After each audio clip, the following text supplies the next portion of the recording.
What's going on, guys? Welcome to another episode review for Bleach: 1,000-Year Blood War. This is episode 22, and with me, as always, I have Blue Spade. So picking up after the last episode in which we see Uryu ascending with both Haschwalth and Yuhaba up to the Solar Palace. Um, pretty much, well, Ichigo is still in shock alongside Uryu and Shad as to why Uryu would decide to join up with, with the Stern Ritters and the Quincy's. Um, of course, they don't dabble on, over it too much. Instead, like Ichigo is like his typical self of wanting to confront Uryu like the next time he sees him, and like whether or not if him joining the Quincy's are intentional or not, he's still willing to to smack him the first opportunity he gets. Yeah. One thing I wish they would have addressed in the episode was just Orihime's new outfit. I was kind of surprised they didn't really go over that. Same with how Chad looks a little bit different. I think his gauntlet looks different. So, Yeah, I mean, they didn't really go over that, unfortunately. it, I think they probably do later on, considering what I've seen from the manga. yeah. I mean, in terms of Odahime's outfit, I mean, I have been seeing a lot of like pre-episode spoiler posts of people posting pictures from the manga, and they're about Odahime's outfit, but I guess they're not. I don't know if it's like they're going through those scenes in this episode, or maybe they're gonna move on to the next scene, Yeah. possibly. But yeah, but we do get Urahara catching up with them. Um, with Ichigo asking Urahara if he's able to take them back to up to the Soul King Palace, and Urahara says that there is a way. So, apparently, in the 12th Division barracks, apparently they built what was it, a replica of the Shiba cannon that took Ichigo up to the Soul Palace the first time. However, like it doesn't have enough energy uh, to do it as as the original Shiba cannon. So he says they don't have enough energy to fire the cannon as of this moment. Instead, of course, Yoroichi, who shows up for the first time, since the series, came back, brings back vials of different reishi from distortions from the world of the living. Yeah. Apparently, that's what she's been up to. Yeah, But unfortunately, that's all we really see of her in this episode. yeah, But it was also good to see Yoroichi again, since we hadn't really seen her at all in the first part of 1,000-Year Blood War. yeah. I mean, w- the, uh, I mean, hopefully we'll get to see her in action. But considering that there's only like maybe 4 episodes left, I think there's 4 episodes left. Alongside that double episode special by the end of this month. But Mm. maybe not. But it depends on how much they're going to be adapting for the next 4 episodes. Um, but yeah, we do catch up with a lot of the other Soul Reapers, particularly what was it, Rukia and Renji. Of course, they also know that Uryu also joined up with Yuhaba and the other Quincy's. But they're soon confronted by Bosby, who notices that they also have a beef with Uryu due to the fact that Yuhaba has you know has like this preference over Uryu over um over everybody else. So Basby is willing to Well, help Renji and Rukia. the other Stern Ritters apparently wanted Hashwall to be Yuhaba's right hand, but that ended up, of course, being Uryu, who none of them really know know Uryu at all. Mhm. So of course they all kind of are upset about that. Yeah.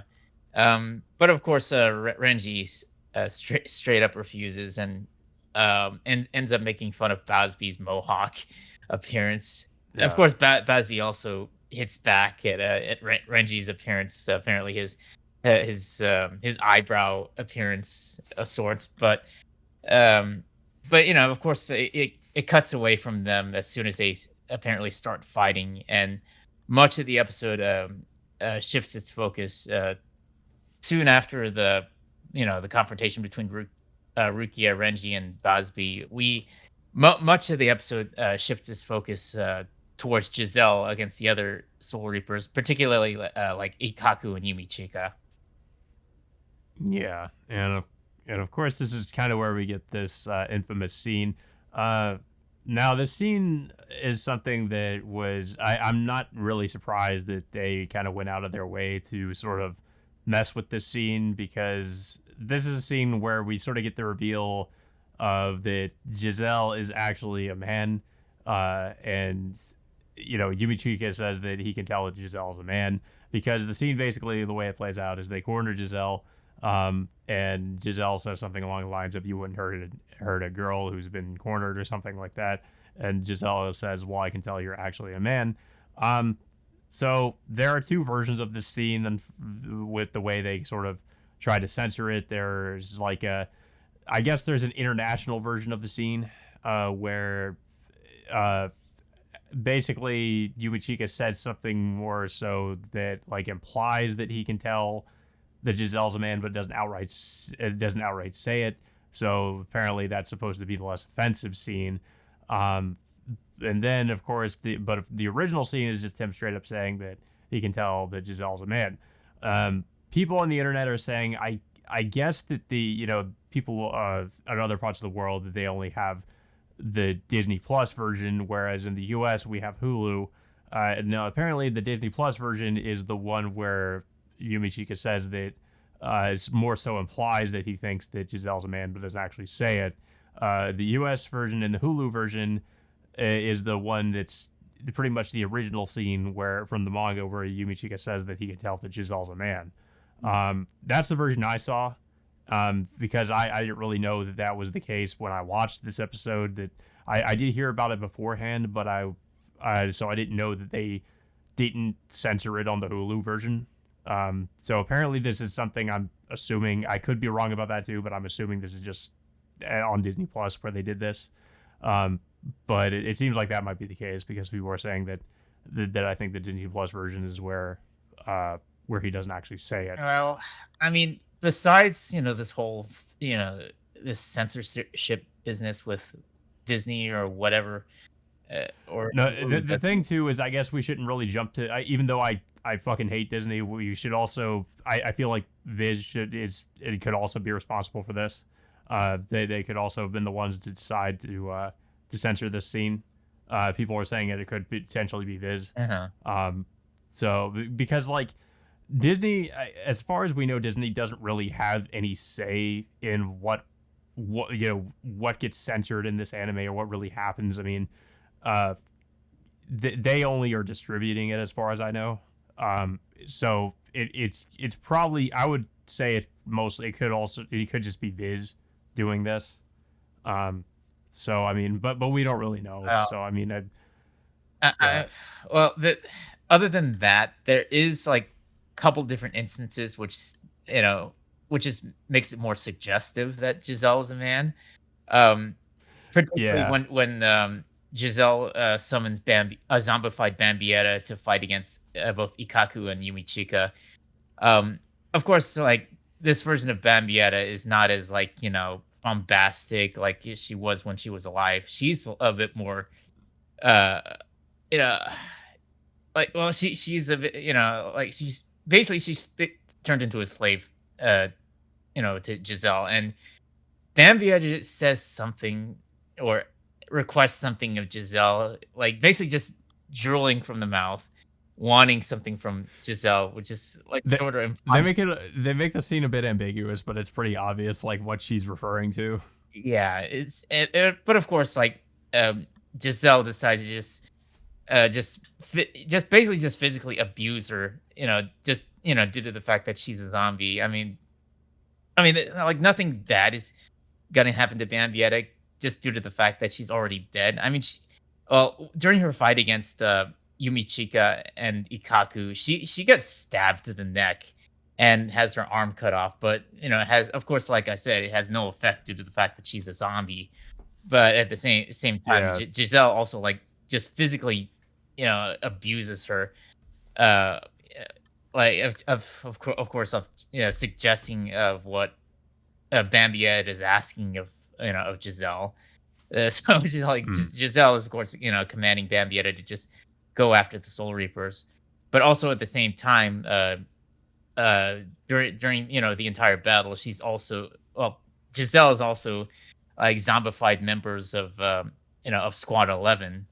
Um, so pretty much summons like an army of zombified Soul Reapers at her disposal. Um, but soon afterwards, we also see Mayuri stepping in for the first time.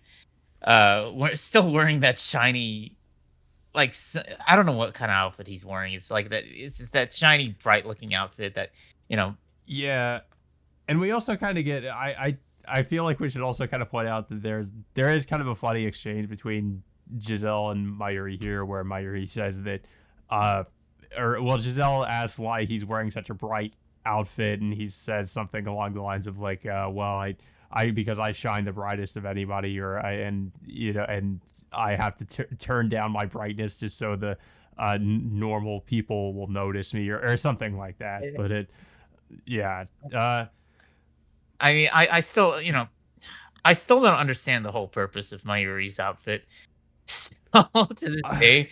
Uh, but yeah, but I'm sure it serves some kind of purpose, but we may not know it yet. I mean, Myri is always kind of like scheming things, and you never really know what he's up to, and yeah, he might come out with something that it acts as sort of like a counter to his enemies that it's sort of just as a way to like trap them or something, and they might not see it coming. Um, that's kind of the character he is. So I mean, I'm assuming that maybe it does serve a purpose, and we just don't know what it is yet. yeah. But of course, the real purpose of Mayuri showing up in this battle is that he can showcase his own, well, he his own set of like reanimated, you can say his own zombies of sorts. Basically, they're just the reanimated Espada that were killed in the original series. I at first didn't know that they were zombies until he pointed it out, because they don't really look like zombies. They just look like their original selves when they were still alive. So I didn't even know until Myri pointed out that like he just reanimated them. But if we remember that I'm pretty sure they did get killed in the because they appeared in the fake Karakura Town arc. One of them did show up in the Waco Mundo or the Espada or the Rancor arc, which was the guy that has all the wind attacks and sort of like dances around. Yeah, and I think what was it? Yumichika also points out that he ended up fighting one of the other Iran cars. It was funny because the guy I was talking about, I can't remember his name, but he is actually looking for Ichigo when he shows up again. Because if we remember, Ichigo was the one that confronted him in Waco Mundo. So he wants to fight him again. And of course, in the fake Karakura Town arc, Yumichika originally fought one of the other Espada that insults his appearance. Yeah, or just like blatantly just forgets his name of sorts. Yeah. But the resurrected Iran cars just pretty much effortlessly dispose of all of Giselle's zombified Soul Reapers. But just as they are getting the upper hand, the biggest shocker by the end of this episode is, of course, we see a zombified Toshiro Hitsugaya. Yeah, that kind of left me with a lot of questions, but I'm pretty sure that it's, Hitsugaya is not, well, I guess what we would consider dead in Soul Reaper terms, but I think he probably is technically still alive. Even though we see him as a zombie. Yeah, I mean, also considering I don't really think that they would kill off a character as popular as Hitsugaya. yeah, I mean, considering that about that one particular scene that they spoiled in the teaser from a couple of years back. So yeah, they also spoiled a scene that from later on in this arc that happens with Hitsugaya, so that's also some evidence that he's probably, he's not really dead. Yeah. But yeah, overall, it's a decent episode, but it's also kind of disappointing that they put Ichigo back into the sidelines, considering that they just brought him back in the last episode. Um, Hmm. but I mean, much of this entire season, it's just focusing on all the other Soul Reapers fighting their own battles against the Stern Raiders.